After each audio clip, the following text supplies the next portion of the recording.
Hello everyone, আমি রিয়া। নতুন একটা ব্লগে তোমাদেরকে অনেক অনেক স্বাগত জানাই। আশা করি তোমরা সবাই খুব ভালো আছো, সুস্থ আছো। আমিও খুব ভালো আছি।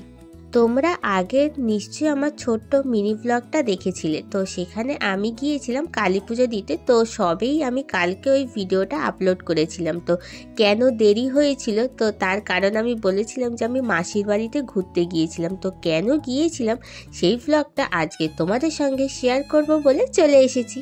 আমি যে এই মাসির বাড়িতে এসেছি, আমার এটা হলো 4 নম্বর মাসির বাড়ি। তো এই মাসির বাড়িটা অনেকটা দূরে, তো বাস পেতে অনেকটাই দেরি হয়ে যায়। তো আস্তে আস্তে প্রায় তখন বেজে গিয়েছিল 2টো। আর ওই সময় আমি আসছিলাম ভ্যানে করে, আর আমার ভ্যান চড়তে খুবই ভালো লাগে। তো এখানে টোটোও আছে, কিন্তু যেহেতু দুজন আমি আর মা ছিলাম বলে তাই জন্য আমাদেরকে ভ্যানে করে নিয়ে আসা হয়েছিল। তারপরে এসে খেয়ে দিয়ে বিকালে চলে গিয়েছিলাম কাছাকাছি। আমার বোনের একটা বৌদি আছে, তার একটা পার্লার আছে, তো সেখানে চলে গিয়েছিলাম। কারণ কালকে আমার বোনের স্বাদের অনুষ্ঠান আছে। বোন এসেছিল এখানে আইব্রু করতে, তার সঙ্গে দিদিরাও আইব্রু করে নিল, আমি আর এখানে করিনি। আর এই বৌদি নতুনই পার্লারটা খুলেছে, আগে এখানে কোনো পার্লার তেমন ছিল না। আর এই বৌদি খুব সুন্দর মেহেন্দি করে। বোনের বিয়ের সময় এই বৌদি মেহেন্দি করে দিয়েছিল, এত সুন্দর মেহেন্দি করেছিল যেন দেখে মনে হবে প্রফেশনাল মেহেন্দি আর্টিস্টরা যেরকম করে সেই রকম।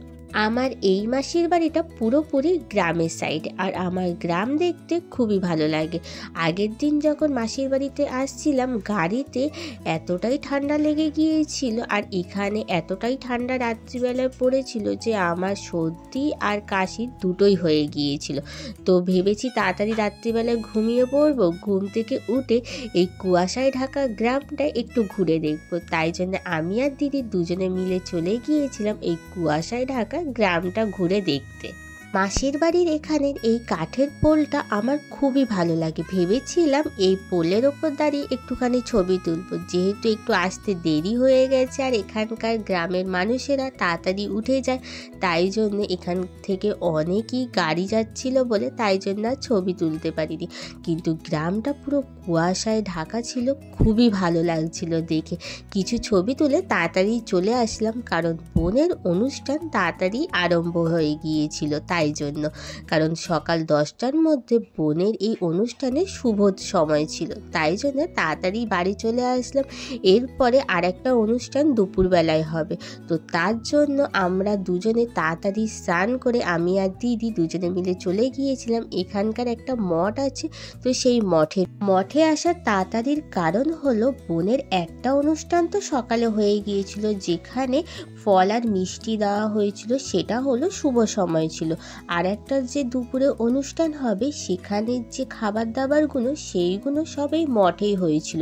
তো নিরামিষ খাবার বলে এখানকার প্রভুরা সবাই মিলে সেই খাবারগুলো বানিয়েছিল। তাই ঝটপট স্নান করে মঠে চলে এসেছি বোনের এই খাবারগুলো নেওয়ার জন্য। আর একটা কারণেও এসেছি, এখানে বোনের শ্বশুর আর শাশুড়ি ওনারা হলো পুরোপুরি বৈষ্ণব, তো ওনারা এই মঠেরই খাবারগুলো খাবে। আর এখানের যে বোনের খাবারটা সেটা আগে প্রথমে ঠাকুরকে দেওয়া হবে, কারণ দুপুরবেলায় তো ঠাকুরকে ভোগ নিবেদন করা হয়, সেই জন্য ঠাকুরকে ভোগ নিবেদন করা হয়ে যাওয়ার পরে সেই খাবারটা আমরা বোনের জন্য নিয়ে গিয়েছিলাম। তো তার মধ্যে ছিল ভাত, ডাল, শুক্তো, 5 রকমের ভাজা, লাবড়া, ফুলকপি, আলু, পনির দিয়ে তরকারি, চাটনি, পায়েস, আর বাড়িতে করা হয়েছিল পিঠে, তো সেটা দেওয়া হয়েছিল। বোনকে খাইয়ে দাইয়ে আমরা খেতে বসে গিয়েছিলাম। আমরা খেয়েছিলাম ভাত, ডাল, আলু ভাজা, বাঁধাকপির তরকারি, মাছের তরকারি, চাটনি, পাঁপড়, পায়েস আর মিষ্টি। দুপুরবেলায় সব অনুষ্ঠান হয়ে যাওয়ার পরে পরের দিন আমি সকাল সকাল বাড়ির উদ্দেশ্যে রওনা দিলাম। আজকের ব্লগটা এই পর্যন্ত, টাটা।